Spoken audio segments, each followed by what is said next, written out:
আজকের আলোচনাটা সাম্প্রতিক কিছু বিমান দুর্ঘটনা জরুরি পরিস্থিতি নিয়ে। মানে আমাদের কাছে বিভিন্ন সোর্স থেকে বেশ কিছু তথ্য এসেছে, সেগুলো নিয়েই কথা বলবো। একটু বিশ্লেষণ করার চেষ্টা আর কি। হ্যাঁ, আসলে লক্ষ্যটা হলো ঘটনাগুলোর একটা পুরো ছবি পাওয়া।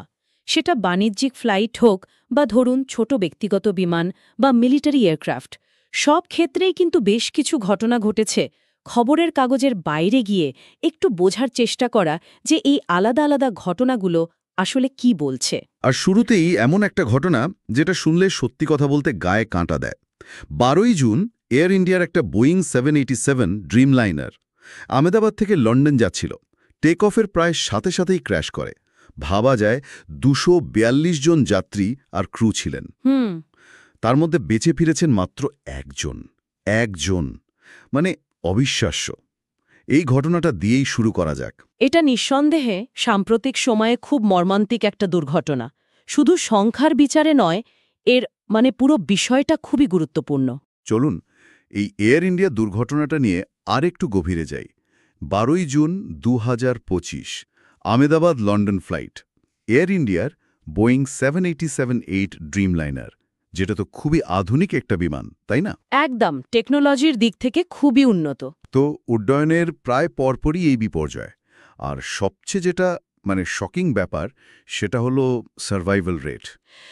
242 জনের মধ্যে মাত্র একজন বেঁচে ফেরেন। সিট নম্বর ছিল 11A, 0.4%-ও কম। এটা তো বিমান দুর্ঘটনার ইতিহাসে খুবই কম। ঠিক, এখানেই ব্যাপারটা খুব ভাবনার।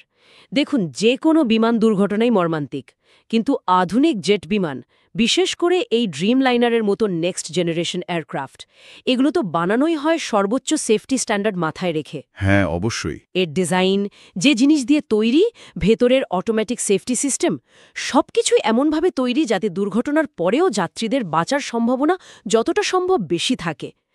বাইরের কাঠামো কতটা শক্ত, সিটের ডিজাইন, জরুরি দরজা, অনেক কিছুই তো উন্নত হয়েছে। ঠিক। সেখানে দাঁড়িয়ে 0.4% সার্ভাইভাল রেট, এটা শুধু অস্বাভাবিকই নয়, এটা রীতিমতো অ্যালার্মিং।